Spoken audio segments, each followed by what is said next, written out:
Olá, meus amigos, minhas amigas, boa noite a todos.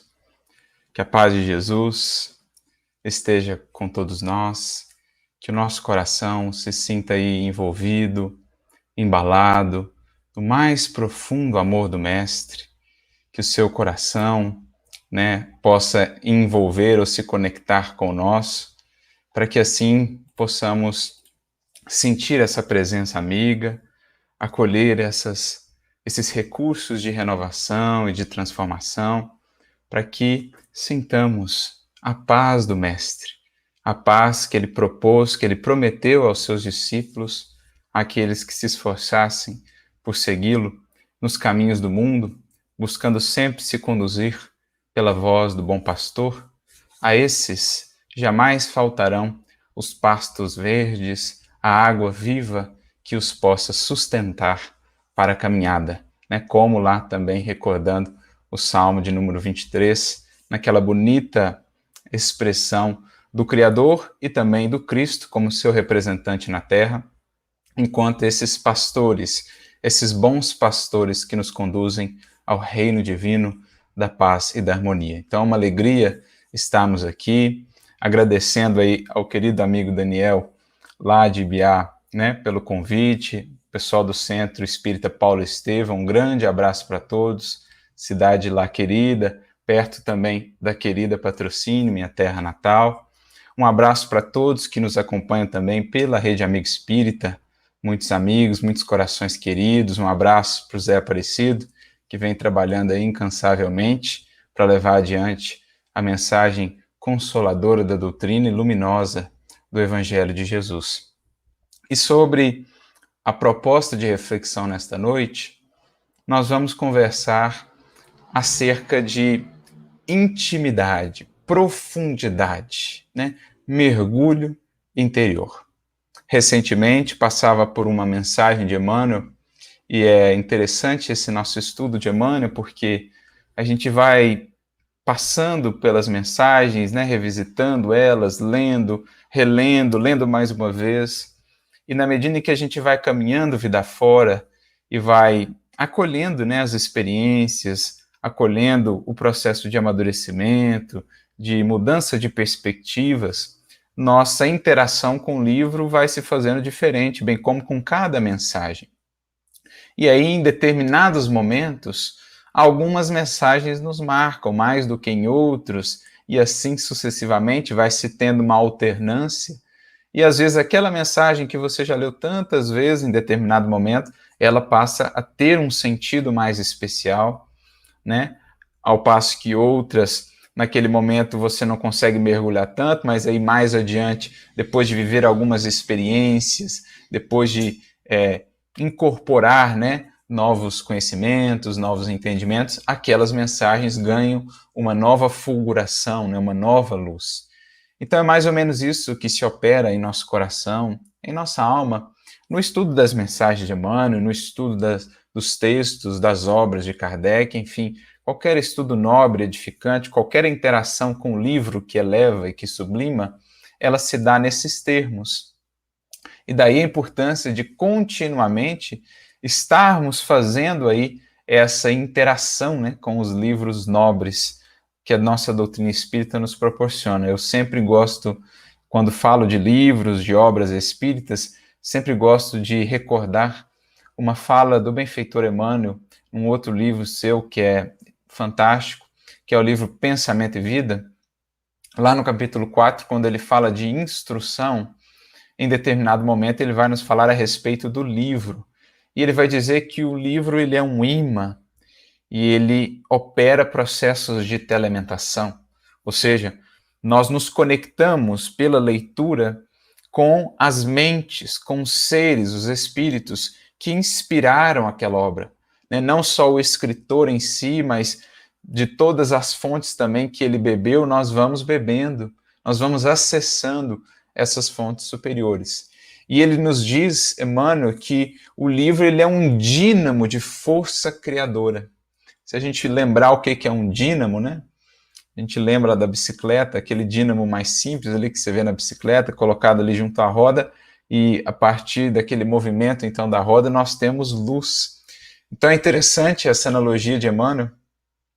O dínamo ele converte movimento em luz. O livro, diz-nos Emmanuel, ele é um dínamo. Por quê?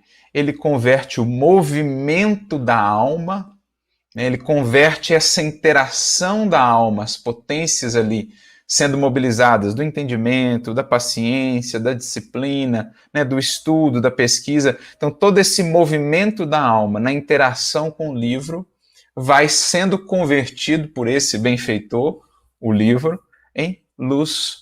Luz para o espírito, luz que se faça discernimento em nossa consciência, que nos ajude a escolher melhores caminhos, luz que vai alcançando também os reinos, né, o mundo, o universo do coração, vai fazendo-se também luz, portanto, para o nosso sentimento, luz que vai sendo, enfim, irradiada para o mundo, para a vida, na forma da transformação que se iniciou com a aquisição do conhecimento.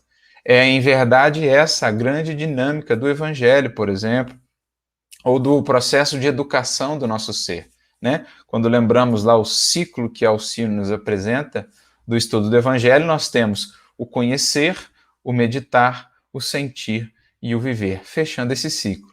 É luz recebida a partir da instrução, da leitura, da reflexão, a meditação que vai, digamos assim, digerir essa luz, vai trabalhá-la internamente, a mudança de sentimentos que daí decorre, pelo discernimento que passamos a ter, pela mobilização da vontade, da disciplina, no ajuste, né, das emoções, para converter tudo isso em sentimento sublimado, e o sentimento como base ou fundamento da vida, que se configura, então, uma vida mais iluminada, né? O sentimento inspira as ideias plasmam ali as ações, as atitudes, né?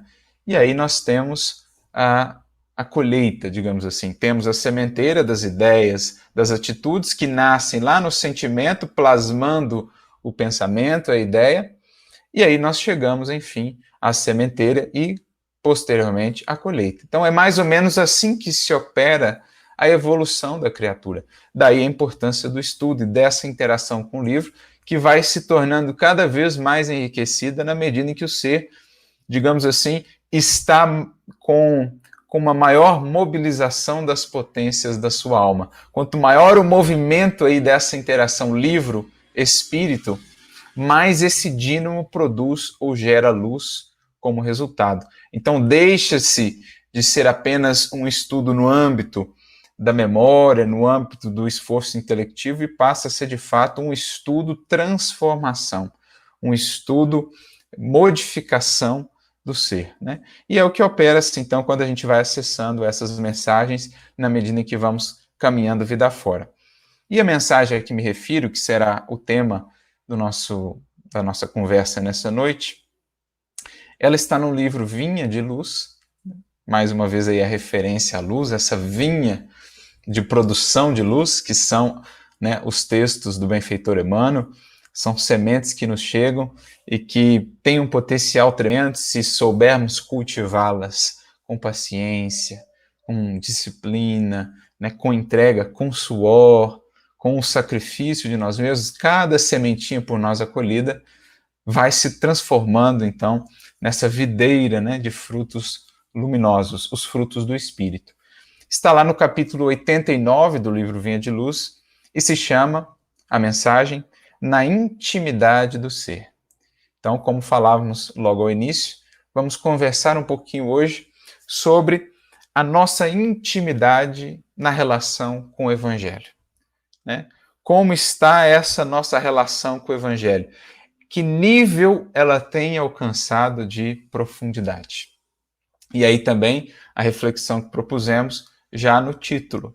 O quanto essa nossa relação com o Evangelho se baseia ainda na aparência ou em experiências superficiais, cascas, capas transitórias, né? Verniz, ou o quanto essa experiência com o Evangelho tem alcançado níveis mais profundos do nosso ser, a intimidade propriamente do nosso ser. Essa é a nossa proposta. vermos o quão fundo nós temos ido nessa experiência com Cristo. Porque já conseguimos vislumbrar, né?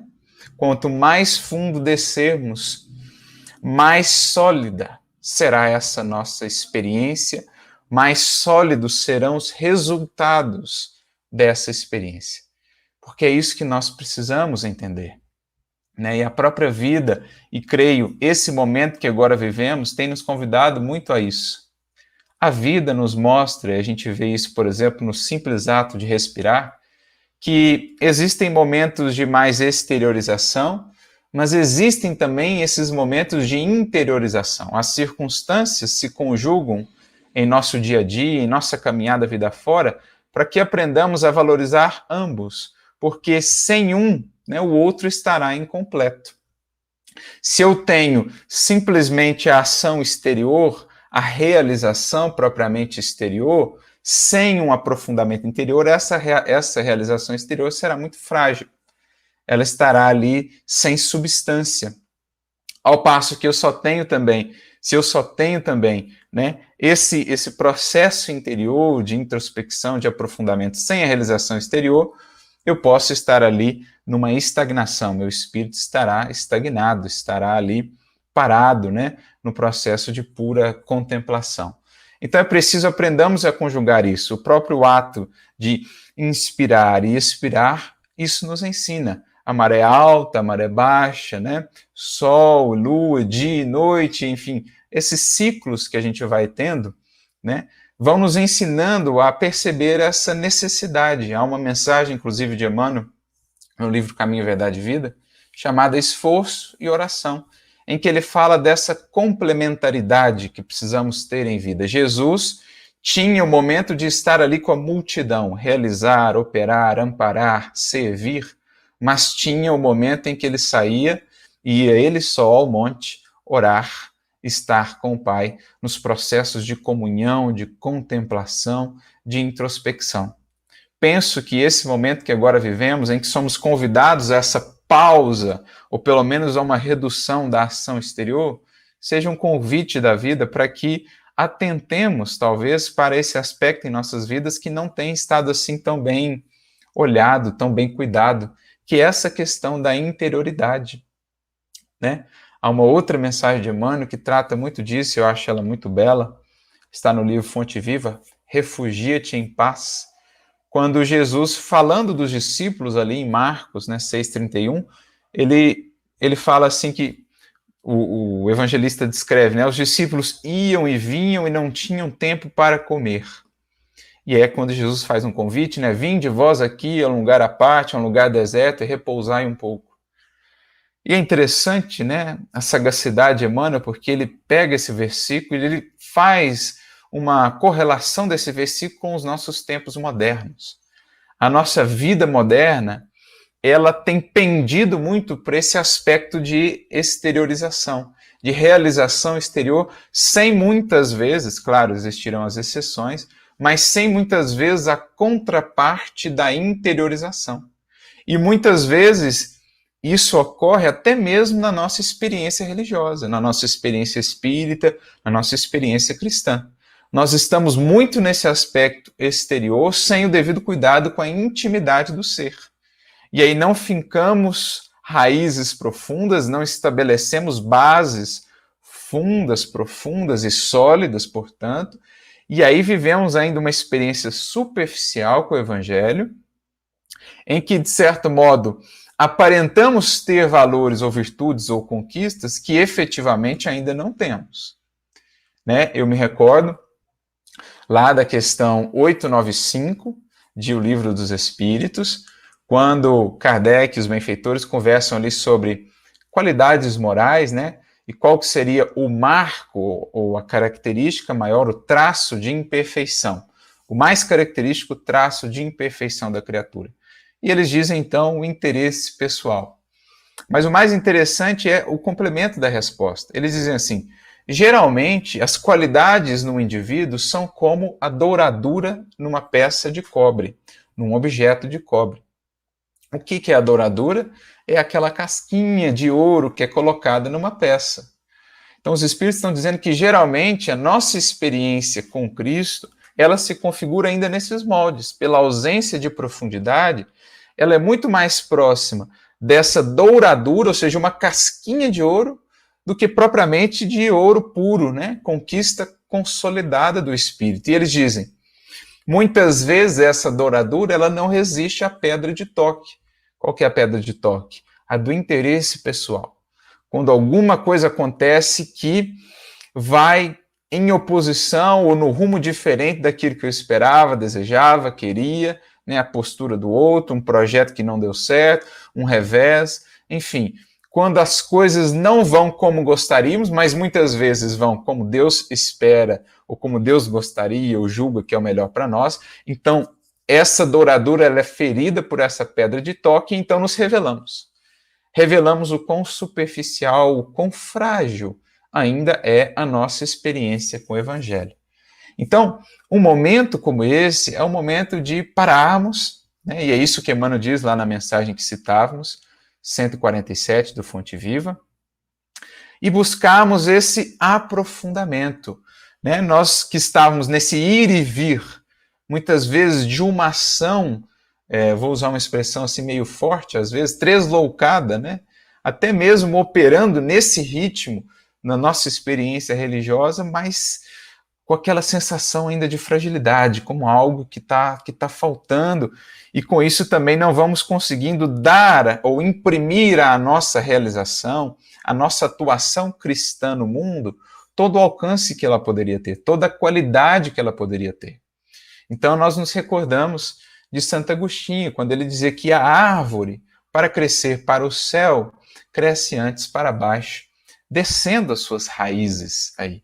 Então é isso que nós estamos buscando, né? E cabe-nos valorizar esses momentos de mais introspecção, de mais restrição de movimento, de realização exterior, para aprofundarmos na intimidade do nosso ser a experiência com Jesus, buscando então esse contato mais íntimo com o Mestre, buscando essas raízes mais firmes que nos permitam depois a produção de melhores, de maiores, de mais abundantes frutos.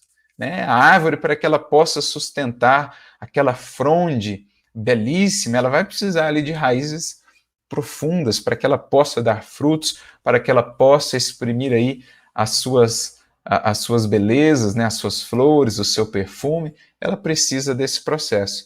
Então, julgamos pertinente essa reflexão e por isso recorremos a ela, na intimidade do ser, para que a nossa construção com Jesus não seja simplesmente mais a douradura do cobre, mas, como nos é orientado lá no Apocalipse mesmo, né, no livro de Apocalipse, o próprio Cristo falando conosco através da mediunidade de João Evangelista, recomendo-te comprares de mim ouro provado no fogo, ou seja, ouro verdadeiro. Com Cristo, nós não estamos num processo apenas de envernizar o nosso ser, né, de colocar aí uma capa. Nós estamos num processo de transformação integral, de comprarmos esse ouro puro do Espírito, provado no fogo das provas mais desafiadoras. Ou seja, resistindo já aí às pedras de toque que haverão de vir. Os desafios, né, os reveses, a incompreensão,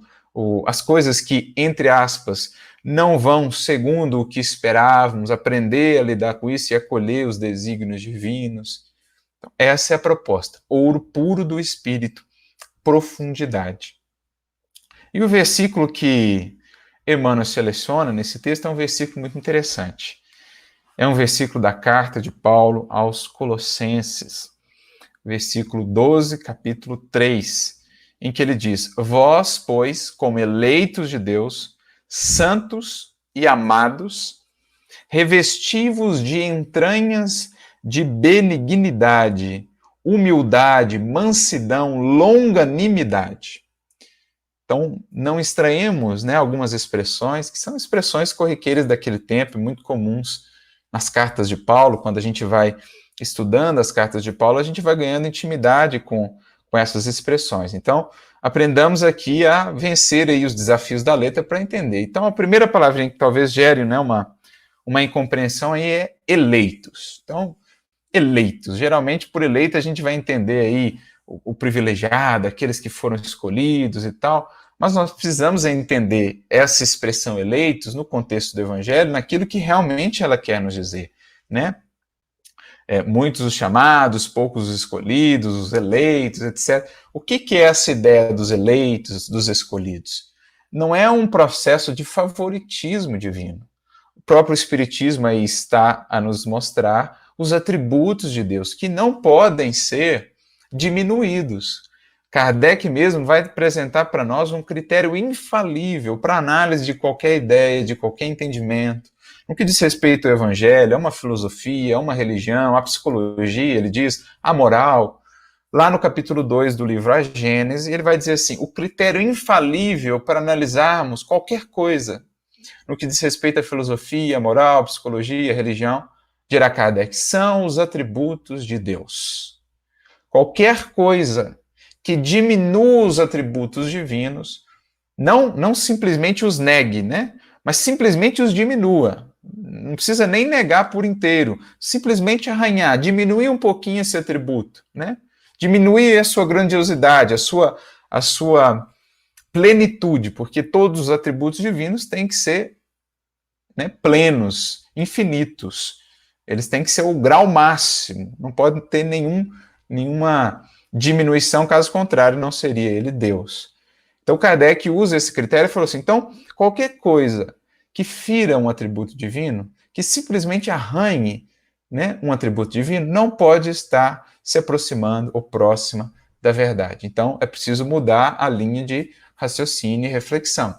Então, é mais ou menos o que se opera aqui. Se Deus tivesse eleitos, escolhidos, se ele escolhesse alguns ali para, entre aspas, salvar, isso estaria em frontal contradição com o atributo essencial da justiça equânime, né? Da perfeita justiça de Deus. O que então não pode ser. Então esse eleito ele tem um outro sentido. Eleito ou escolhido é aquele que se elege, é aquele que se escolhe, no sentido daquele que se esforça, né, por fazer jus ao amparo divino. É aquele que se ajuda para contar então com o auxílio do céu, com a ajuda do céu. Ajuda-te que o céu te ajudará, nos dirá Kardec. Então essa é a ideia de eleitos. Por que Paulo se refere aos colossenses lá como eleitos de Deus? Porque ele está se referindo a corações que estavam nessa busca, que estavam no esforço sincero por se aproximar, né, das leis divinas, por se harmonizar com elas na vivência do Evangelho. Só por isso eram eleitos de Deus, não porque eram especiais ou privilegiados, mas porque se colocavam a caminho, abraçaram a cruz, aceitaram o convite do Cristo e seguiam, pelo menos se esforçavam por seguir, os seus passos. Então essa é a ideia de eleitos de Deus. Santos e amados. A palavrinha santo também gera muitas vezes um mal entendido. Santo no sentido de santificação.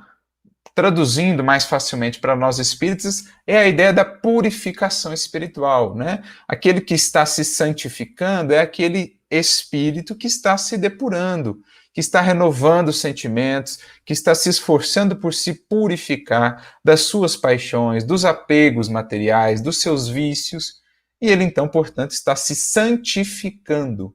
A ideia é que, ao final do processo, chegando à condição de espírito puro, nós teríamos aí um santo, no sentido original do termo, não no sentido que depois foi conferida essa palavra, né? Porque a palavra santo, no hebraico ali, né, ela vai estar associada com aquilo que foi consagrado, separado para o serviço divino. Então, o espírito puro é aquele que já se consagrou por inteiro ao serviço divino. Por isso é um espírito santo ou santificado.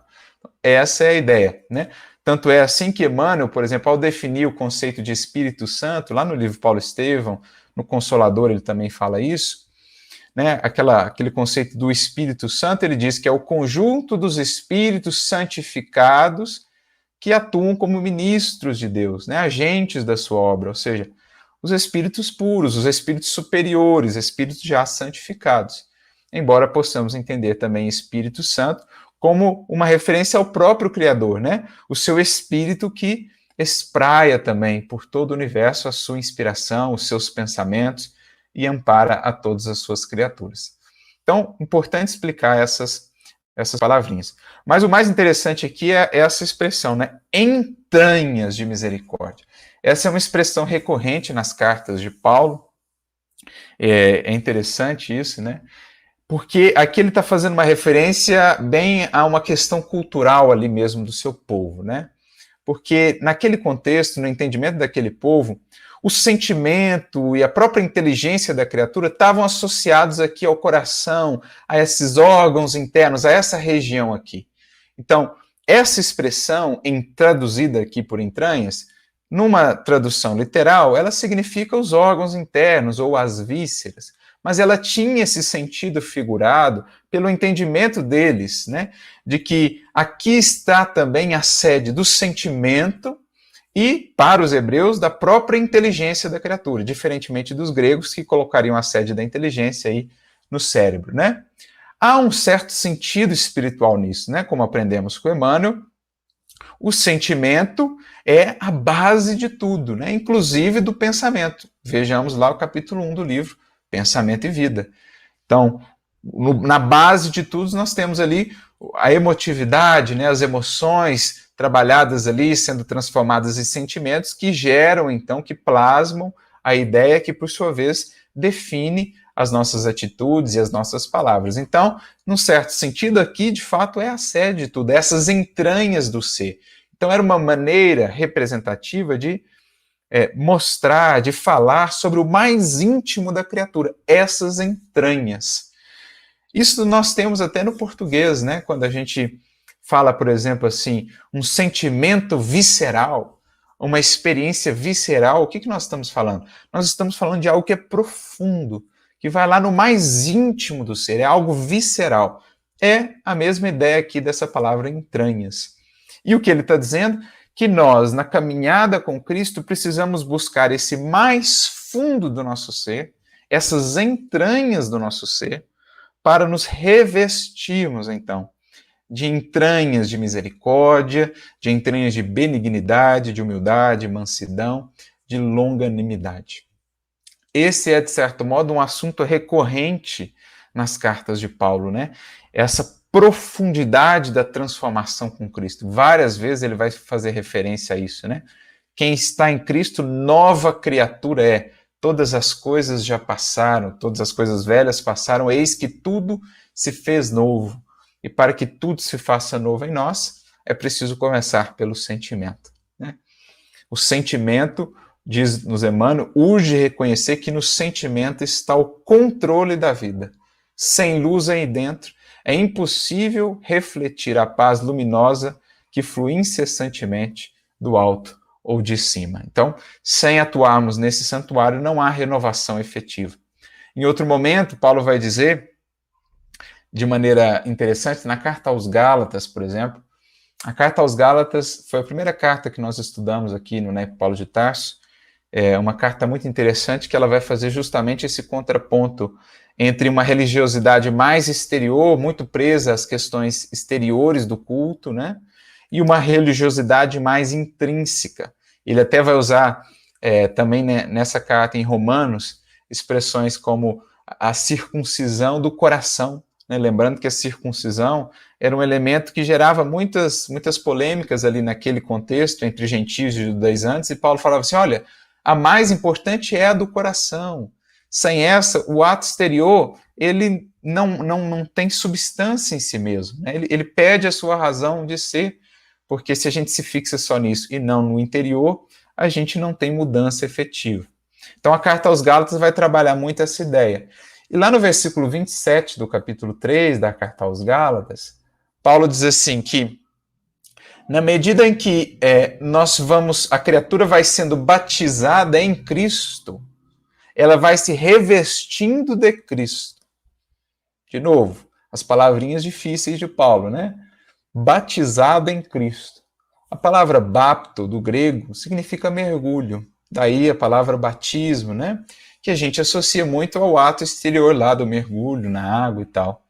Mas a gente precisa focar aqui mais o sentido espiritual, o sentido simbólico dessa expressão. Aqueles que vão mergulhando em Cristo, ou seja, aqueles que vão buscando essas entranhas, né? Aqueles que vão mergulhando nas entranhas do amor do Cristo, né? Esses vão mergulhando também em si mesmo e vão aos poucos se revestindo do Cristo. Então, isso é a ideia, né, que a gente precisa ter do batismo aí. É buscar essas entranhas, essa intimidade do ser, para lá, melhor dizendo, imprimirmos essas características aqui: misericórdia, benignidade, humildade, mansidão, longanimidade. Quais são essas características? De quem são elas? Do Cristo, que é o referencial. Então, é nessa carta também, a carta aos Gálatas, que Paulo vai falar das marcas do Cristo. Né? Dessas marcas do Cristo que nós precisamos imprimir em nós, marcar fundo em nós. E é a ideia que ele também nos apresenta aí nessa ideia do batismo. Né? Aquele que mergulha no amor do Cristo e mergulha em si mesmo, vai então se revestindo do Cristo. Então, mais ou menos isso o que nós estamos vendo aqui. Ele vai usar o mesmo verbo, inclusive, revestivos de entranhas de misericórdia, ou seja, revestivos do Cristo. É preciso imprimamos em nós esses traços, essas marcas do Cristo, especialmente lá no sentimento. Né? Porque exteriormente, e até uma mensagem de Emmanuel no livro Fonte Viva, capítulo 170, em que ele comenta mais um versículo de Paulo, na carta aos Romanos, lá no capítulo 8, versículo 9, quando Paulo diz que se alguém não tem o Espírito do Cristo, esse tal não é dele. Então ele pode estar até vinculado a uma atividade cristã, mas se ele não está ainda incorporando o Espírito do Cristo, e por incorporar, entendamos aí, né, gravar em nós essas marcas de Jesus, benignidade, mansidão, humildade, misericórdia, ainda não somos dele. Podemos estar às portas, mas ainda não somos dele. Podemos estar em vias de, mas ainda não. Então, Emmanuel, ao comentar isso lá no Fonte Viva 170, ele diz que o Cristo está em cartazes, em banners, em panfletos, em frases, em referências, etc, etc. Mas isso não basta, ou isso não é o que realmente importa. O essencial é que ele esteja em nós, que nos coloquemos aí, né, que nos disponhamos a ser para o mundo cartas vivas a transmitirmos a sua mensagem imperecível e imortal. Então essa é a ideia que a gente precisa entender logo nesse início aqui. E aí ele começa então o comentário do versículo. Indubitavelmente, não basta apreciar os sentimentos sublimes que o cristianismo inspira. É indispensável revestirmos-nos deles. Então, claro que nós nos emocionamos quando nos lembramos do exemplo, né, de renúncia, de amor, de sacrifício desses que souberam levar o sentimento cristão aos cumes mais sublimes. Como não nos emocionarmos ao ler um livro de Paulo Estevão, com o exemplo de Jesiel, né, de entrega, de renúncia, de fidelidade, né, Estevão, Abigail na sua doçura, na sua mansidão, o próprio Paulo no seu processo de transformação, naquela força, naquela entrega, né?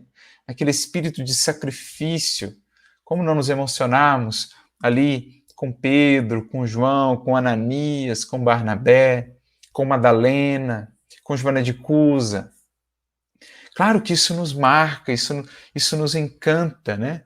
Mas não é simplesmente por apreciarmos isso que haveremos de fato né, de estar caminhando aí com Cristo. É preciso façamos nós também, no limite das nossas forças, o esforço, por tanto quanto nos seja possível, trazer esses textos para a nossa vida. A lei agora não mais em tábuas de pedra, mas nas tábuas de carne do coração, nos dirá o apóstolo Paulo. Essa é a grande ideia da mensagem do Cristo. A lei que sai de fora, né, de onde ela nos foi trazida pela revelação e, enfim, incorpora-se em nós. Essa é a ideia do cumprir a lei. Porque a lei divina é tão antiga quanto o universo, eterno e imutável como o próprio Criador. Mas quando Jesus diz assim, eu não vim destruir, eu vim cumprir a lei.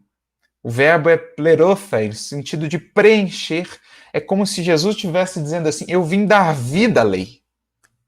Se a lei estava até ali agora escrita, estava lá nos mandamentos, nos textos, na tradição oral, falada, precisava vir alguém, era preciso termos um referencial que corporificasse integralmente essa lei divina. Essa é a ideia. E é o papel que cabe a cada um de nós no transcurso dos séculos, né? Na jornada ascensional.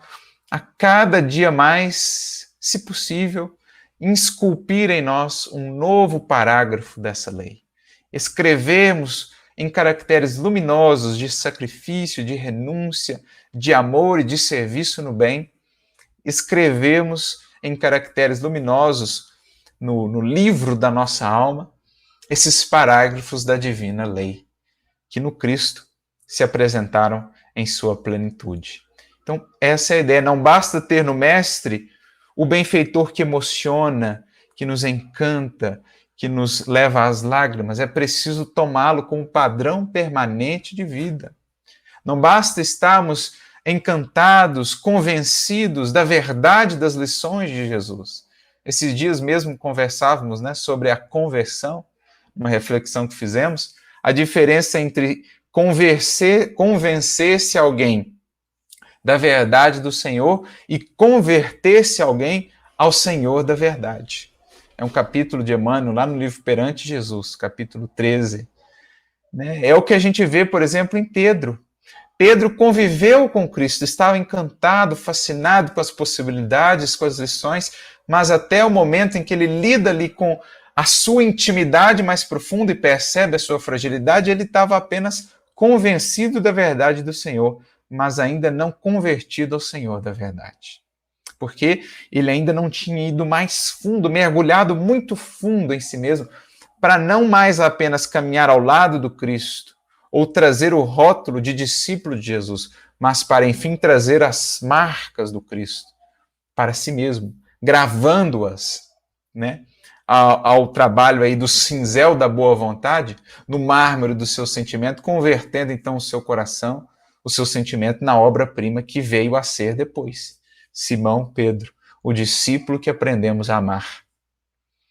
Como é que ele fez isso? Pegou o cinzel da boa vontade, o mármore do sentimento, o mais formoso e puro de todos os mármores, como nos diz o Cristo, e foi cinzelando, trabalhando aquilo, gravando então as feições do Cristo nele próprio, no seu coração, no seu sentimento. Aí nós temos Simão Pedro, o discípulo que nos encanta, né? Mas por quê? Porque ele foi nessa intimidade. Quando ele lidou ali quando ele viu que as virtudes que ele julgava ter, né?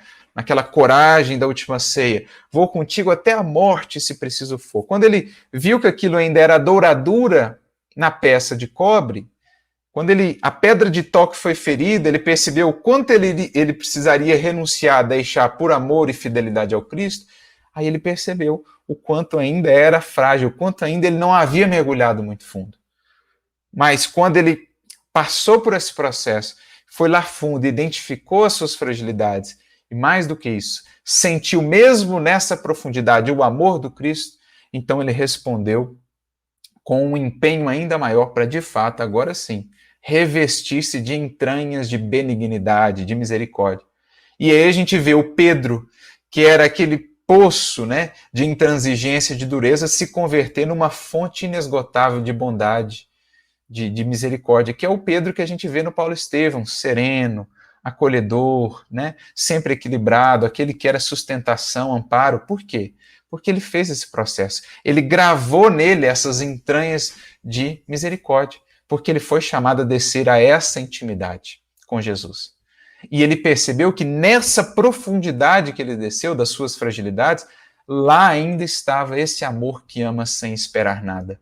E a resposta ao amor do Cristo, que nos amou primeiro, que nos ama sempre, independentemente do que venhamos a fazer, a resposta a esse amor é sempre cada vez mais misericórdia. Ou a resposta a essa misericórdia do Cristo, né, que nos ama, que nos ampara, independentemente do que tenhamos feito, é sempre de nossa parte. Quanto mais fundo vamos, é uma resposta de amor, de ainda mais entrega, de ainda mais fidelidade. Pedro chega a dizer, lá no Paulo Estevão, tenho medido a misericórdia do Senhor pela profundidade do abismo das minhas fraquezas. Olha que lindo isso. Quando ele desceu nesse abismo e ele percebeu que até ali existia misericórdia, quando ele olha para Jesus, depois da negação, e vê aquele olhar amoroso de sempre, o mesmo olhar amoroso, quando depois da negação ele vê que Jesus volta ao círculo dos discípulos para os amparar, mesmo depois da fuga, da debandada, quando ele, depois de tudo aquilo, Jesus vem até ele e o convida a reafirmar o seu amor por ele nas 3 perguntas que faz. Então, depois de tudo isso, quando Simão foi fundo em si mesmo, no abismo das suas fragilidades, e lá ele também encontrou misericórdia, qual foi a resposta que ele encontrou? O único caminho, senão o do amor. Por isso ele entregou-se e amou ainda mais, porque essa é a resposta, a misericórdia infinita do Cristo. É o que Paulo também vai dizer, né, na sua carta aos Efésios, no capítulo 3, lá nos versículos 17 em diante. E ele diz assim, que é preciso irmos então fundo a essa intimidade do nosso ser, ao sentimento, olhar ali os nossos abismos e perceber que há ali também amor. Para que, estando assim arraigados e fundados nesse amor, nessa misericórdia, né, nós possamos conhecer realmente qual é, e aí ele usa, né, algumas expressões interessantes, o comprimento, a largura, a altura e a profundidade do amor do Cristo que excede todo entendimento. Ou seja, quanto mais fundo vamos em nós, no trabalho do sentimento, quanto mais internamente acolhemos Jesus, na sincera disposição de aprendermos a amar, a servir, a perdoar, a superar as mágoas, a superar o ódio, quanto mais fundo vamos e percebemos que aí mesmo, lá no abismo das nossas sombras, há ali amor, a gente vai tomando uma melhor dimensão do que é esse amor, que excede todo entendimento. E diante de tanto amor e de tanta misericórdia, a gente não encontra outra resposta, senão amar de volta. Foi o que Paulo sentiu quando foi buscado em Damasco pelo Cristo. Ele fala, que amor é esse que vem me buscar aqui, aonde eu desci? Nessa sombra que eu desci, que amor é esse? Que dimensão de amor é esse que vem buscar a mim, perseguidor, né? Que tenho aqui criado obstáculos aos seus seguidores, que tanto prejudiquei os seus seguidores, que amor é esse? Então, quando ele sente esse amor, ele tem como resposta, né? Amar. Amar. Quando a gente sente a misericórdia do Cristo, mesmo diante das nossas imensas fragilidades, a gente não encontra outro caminho, senão amar. Amar de volta e cada vez mais. Essa é a ideia fundamental. Então é indispensável revestirmos-nos, então, dessas características quanto mais fundo vamos descendo. O apóstolo não se refere a raciocínios, fala de profundidades. Então não está falando de raciocínio, não está falando só de razão, de convencimento, ele está falando de algo mais profundo. Né? O problema não é de pura cerebração, é de intimidade do ser. Eu me lembro aqui da frase de Narcisa, para André Luiz, está no capítulo 1 do livro Os Mensageiros, que se chama Renovação, o capítulo, quando André está vivendo esse processo de descer ao íntimo, ao mais fundo do seu ser, ver as sombras, ver as fragilidades e ali mesmo encontrar o amor do Cristo. Então, Narcisa fala assim para ele, né? Meu amigo, enquanto o indivíduo se engolfa apenas, se prende, né, apenas em cálculos e raciocínios, as lições do Cristo não lhe parecem senão repositório de ensinamentos comuns. Ele não consegue atinar para a profundidade das lições de Jesus, porque ele não tem profundidade. Se eu não tenho profundidade, eu não consigo captar a profundidade das lições de Jesus. Se não há mergulho, e para mergulhar fundo eu preciso estar disposto a vencer as barreiras, né? Quais são as barreiras? O orgulho, o egoísmo, a mágoa, a indiferença, a dureza. Se eu não tenho profundidade, tampouco terão para mim as lições de Jesus. Por isso ela prossegue. Quando, porém, se lhe despertam sentimentos superiores, ele vai percebendo que as lições do Cristo adquirem feições antes desconhecidas à sua inteligência. Coisas que ele não conseguia enxergar, perceber, entender, porque lhe faltava profundidade. Quando há sentimento, quando há profundidade, ele consegue captar. Ele consegue encontrar caminhos que o raciocínio não alcança. Ele consegue mergulhar na essência, sai da aparência, das ilusões exteriores e vai na essência, né? Na intimidade das lições, porque tem buscado intimidade com Jesus. A experiência dele com Cristo não é mais agora apenas de exterioridades, de cumprimento de atos pro forma, né? De frequência a processos exteriores de culto e adoração apenas. Ele quer Jesus como amigo, não mais como aquele que ele simplesmente vê ou busca uma vez na semana, mas como aquele que vive com ele. E por isso as lições do Cristo ganham para ele uma outra dimensão, porque ele está aberto à renovação, não de aparências, mas de essência. E aí ela diz, por isso, né, quando crescemos para o Senhor, as suas lições crescem igualmente para nós. Na medida em que eu caminho nessa profundidade em mim mesmo, abrindo meu coração para ser trabalhado por Jesus, as lições caminham comigo também, revelando-se mais profundas, mais belas, mais ricas. Então essa é a ideia, não é simples raciocínio. Se a gente vai para o esforço do Evangelho simplesmente para raciocinar, claro que deveremos cultivar a fé raciocinada, mas aliada à caridade que salva, que liberta e que ilumina de fato. Amor é luz. Inteligência sem amor pode ser simplesmente brilho falso do mundo, né? Como a palavra sem amor, sem caridade, diria Paulo na sua carta aos Coríntios, no famoso capítulo 13 da sua primeira carta aos Coríntios, é simplesmente um sino que faz barulho. Palavras sem amor é simplesmente barulho. Inteligência sem amor é brilho ilusório, que muitas vezes leva à cegueira e produz sombra. Agora, caridade é luz.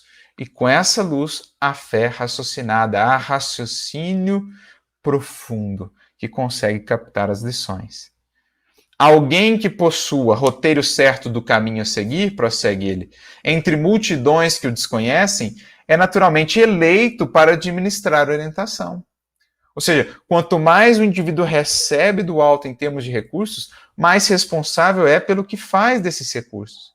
E por aquilo que semeia nos outros corações, porque tem mais discernimento, tem mais responsabilidade. Ao conhecimento se associa sempre a responsabilidade pelo que se faz dele.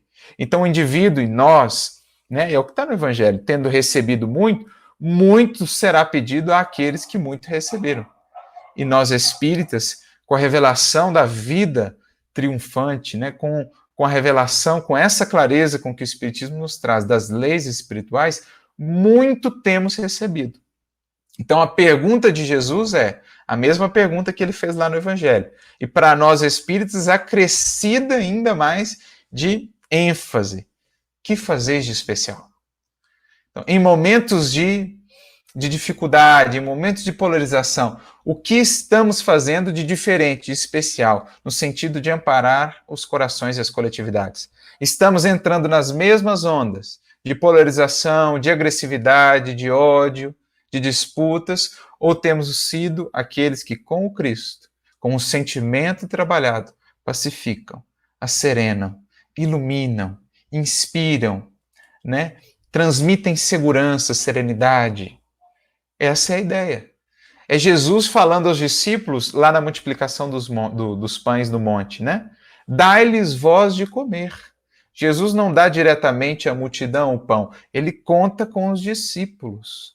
Por isso, ao discípulo, ao que já recebeu tanto do Evangelho pelo estudo, pela compreensão, a pergunta que ecoa é: que fazeis de especial? Tens levado esse pão, tem repartido esse pão com a multidão, com aqueles que ainda não conhecem a mensagem do Cristo? Porque são esses, mais propriamente, os que odeiam, os que são agressivos, os que criam dificuldades, são esses, mais propriamente, que precisam, né, que esse pão lhes alcance, que essa luz, de algum modo, lhes apresente novos horizontes de vida. Lhes possa dar aí um outro tipo de alimento com que possam se fortalecer para buscarem a sua transformação, a sua regeneração. Então, ao discípulo fica ecoando essa pergunta, né? Ou simplesmente estamos na experiência aparente com Cristo, de aparência exterior, que não tem suficiente profundidade para ser esse canal de interação entre o mestre e aqueles que ainda não buscam a mensagem do bem e do amor. E não estamos falando de rótulos, né? Não estamos falando de conversão ao cristianismo, estamos falando de aproximar corações do bem, do amor, da indulgência e da misericórdia. Para isso é preciso essas marcas em nós, esse nível de essência de mensagem vivida para que ela possa irradiar. Detendo tão copiosa bagagem de conhecimentos acerca da eternidade, o cristão legítimo é pessoa indicada a proteger os interesses espirituais de seus irmãos na jornada evolutiva. No entanto, é preciso encarecer o testemunho que não se limita à fraseologia brilhante. Então, o que é, de fato, o que leva, o que transporta a mensagem, o que ampara os corações? Não é fraseologia brilhante, até porque, em momentos de polarização, de fanatismo, como os que vivemos, muitas vezes o âmbito da palavra não adianta mais, porque a razão já foi obnubilada. A única linguagem a ser entendida aí vai ser a do sentimento, a do testemunho, a do exemplo. Quando, né, a gente tem um ambiente tão tomado assim pela oposição à verdade, né, nega-se fatos, nega-se realidades evidentes, nega-se o mínimo do diálogo, então a razão já não está mais operando com a única linguagem a ser entendida, a do testemunho, a do exemplo, porque isso é acender luz. Isso é fazer brilhar a luz, é o que está lá no capítulo 7 do livro Boa Nova, né? O amor ilumina, dispensando os longos discursos. O exemplo ilumina. E é o que Jesus diz. Assim resplandeça a vossa luz. Vós sois a luz do mundo. Não se esconde uma cidade edificada sobre o monte. Que monte? O monte do testemunho. O cristão que sobe às alturas do testemunho, do amor e do exemplo, ele é uma cidade edificada sobre o monte. É uma cidade luminosa que esparge, então, a luz por todos os vales no entorno. Então, os corações que caminham nos vales, ao entorno daquela cidade, daquela cidadela de segurança, de paz e de amor, que é um coração erguido, né, ao exemplo e à vivência, ele é como essa cidade que tem um farol ali, né? De vários pontos o indivíduo vê a referência e consegue se orientar no meio da noite do fanatismo, da noite do ódio, da noite da agressividade, da desesperança. Esse é o cristão. Por isso que eu sempre ficava pensando o porquê dessas frases juntas, né? Vós sois a luz do mundo e não se esconde uma cidade edificada sobre o monte, assim brilha a vossa luz. É uma referência a Roma, num certo sentido, que era a cidade-luz de então, e edificada sobre os montes, sobre as colinas romanas, mas Jesus está dizendo, em verdade, que não era Roma o brilho do mundo, nem Atenas com o brilho da sua inteligência, nem Roma com o brilho do seu direito, né? O brilho do mundo são os corações erguidos nos montes dos testemunhos de renúncia, de exemplo e de sacrifício pelo bem comum. Esses são os que espargem luz. Essa é a ideia. Esses são os que atendem aos seus deveres para com aqueles que ainda desconhecem o amor, o bem, que se prendem ainda nos vales das sombras. Né? É a dívida quitada. Todo aquele que sobe na escala da evolução passa a ter uma dívida para com aqueles que ainda não conseguiram galgar esses degraus. Paulo diz isso e Emmanuel tem uma mensagem chamada Nós Devemos, se eu não me engano, no livro Levantar e Seguir, em que ele comenta um versículo de Paulo, que ele fala dessa dívida que ele sentia para com aqueles que ainda não conheciam a mensagem. Eu me sinto devedor a gregos e a bárbaros, a sábios e a ignorantes. É a dívida que aquele que ama adquire para com aquele que ainda não aprendeu a amar. É a dívida que aquele que sabe adquire para com aquele que ainda não aprendeu a saber, ainda não alcançou a sabedoria. Então, tendo recebido tanto em termos de eternidade, o cristão legítimo passa a ser esse devedor e precisa desincumbir-se aí da sua tarefa. Imprescindível é que estejamos revestidos de entranhas de misericórdia, para enfrentarmos com êxito os perigos crescentes do caminho. E aí vem o parágrafo, creio, mais belo de todo esse texto, e imprescindível para os nossos tempos. Pois falávamos, né, da linguagem diferente que precisamos ter, revestindo as nossas palavras e, sobretudo, os nossos gestos de vida, de alma, dessas entranhas de sentimento, de misericórdia que dão às palavras, de fato, vida. Por isso Jesus dizia, né, minhas palavras são espírito e são vida, porque elas vinham dessas entranhas de amor. E por isso seguem aí tão vivas como nunca. Porque tendo esse espírito de amor, tem esse caráter de eternidade. São palavras de vida eterna. Por isso, ao final do Sermão do Monte, registra lá o evangelista que as turbas estavam maravilhadas com a sua doutrina, porque ele falava de maneira diferente dos escribas, porque a sua palavra tinha autoridade. Era essa vida, porque ela vinha do mais fundo e por isso era revestida, né, daquilo que dava àquelas palavras, de fato, vida eterna, perenidade. Por isso, a gente vai entendendo o evangelho, em verdade, como uma linguagem, um modo de nos expressarmos. E por isso, a comunicação do evangelho em todos os tempos foi assim tão proveitosa, né? Ela foi tão, digamos assim, bem sucedida, porque partindo lá daquele burgo obscuro lá da Palestina, sem muitos recursos, a maioria dos discípulos analfabetos, com pouquíssimos recursos de registrar aquela mensagem, ela conseguiu vencer um império, conseguiu vencer os séculos e está aí hoje, alcançando todos os corações na Terra. Todos já ouviram falar, né? Alguma vez ou outra, pelo menos, da mensagem do Cristo. Como explicar tanta eficiência, tanta vida, tanta eternidade, né, se ela partiu lá daquelas circunstâncias tão difíceis? Por quê? Porque essa linguagem do Evangelho, ela se baseia nessas entranhas do sentimento que dão a essa linguagem um caráter de vida. São vivas as palavras e os atos expressos em sintonia com Jesus. Por isso Emmanuel diz, o mal, para ceder terreno, compreende apenas a linguagem do verdadeiro bem. Então, no momento de polarização, de dificuldade, de sombra, quando a razão já foi obscurecida, há uma linguagem ainda eficaz. É a linguagem do bem, diluindo as sombras do mal. É a linguagem efetiva, é a linguagem penetrante, que vence aí as maiores e mais resistentes muralhas erguidas, né? O bem, o amor, a luz, que vai penetrando fundo no coração das criaturas.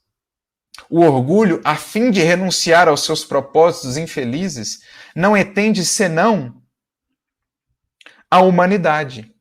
Ou seja, para que o orgulho, a humildade, perdão, o orgulho, para que ele possa ceder, para que ele possa, né, sair um pouco daquele cativeiro em que se está, ele não entende senão a linguagem ali da humildade, da humanidade, da simplicidade.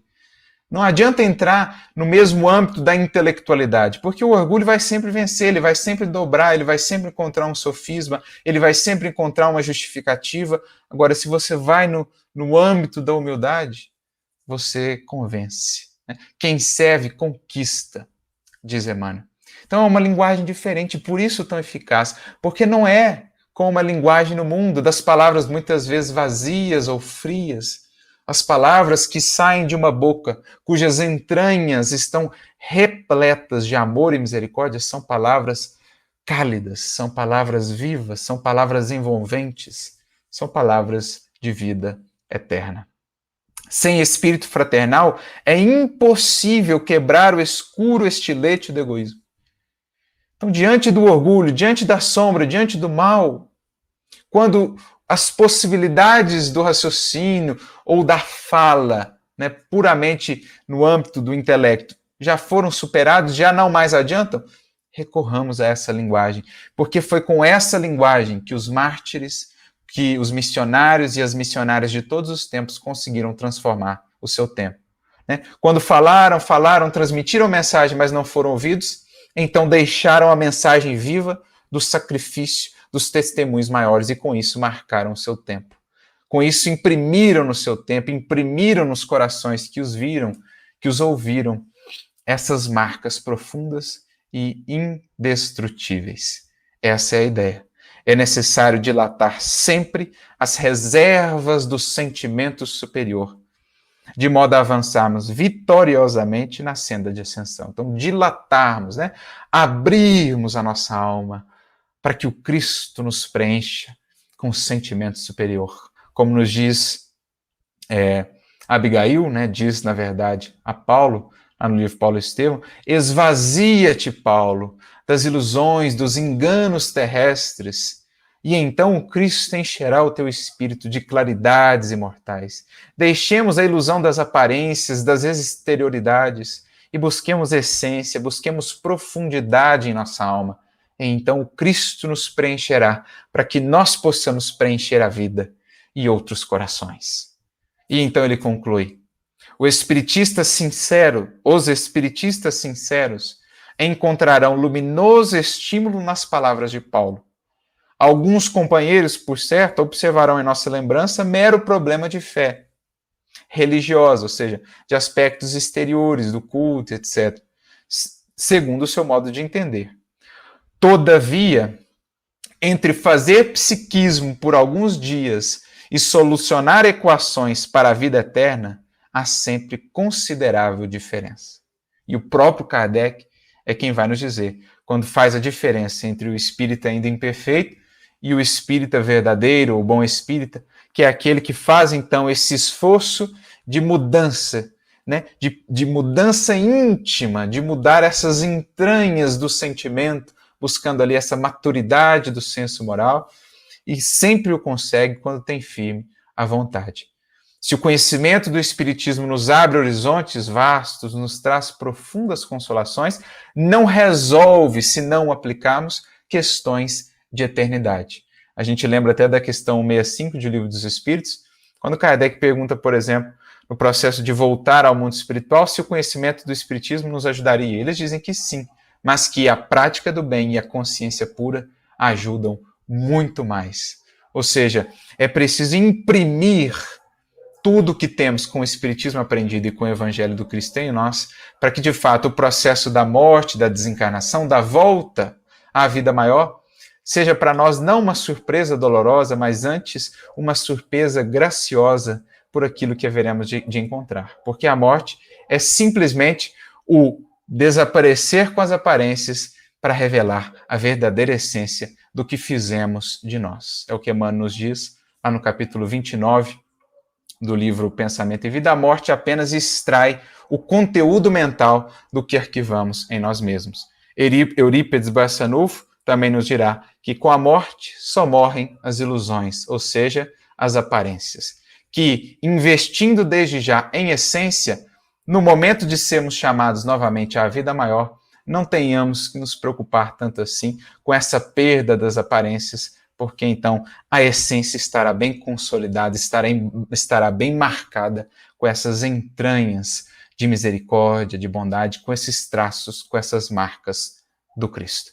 Essa era a proposta, que saibamos entender esse compromisso, esse convite, vencendo, enfim, essa douradura, essa casca, buscando com Jesus profundidade, para que, entendo o que doar, possamos, de fato, transformar as nossas palavras em palavras de vida eterna e a nossa vida num cântico de exaltação ao Evangelho e à mensagem imortal da Boa Nova. Que possamos ser, enfim, cartas vivas com Jesus, todo dia gravando no livro de nossa vida a caracteres luminosos um pouco mais das palavras de vida eterna de Jesus. Que Ele nos abençoe a todos, nos inspire sempre e sigamos adiante, buscando refletir cada vez mais essa misericórdia e essa bondade infinitas de Jesus, que nos preenchem por inteiro, que acolhem as nossas sombras mais profundas, ajudando-nos a transformá-las em luz,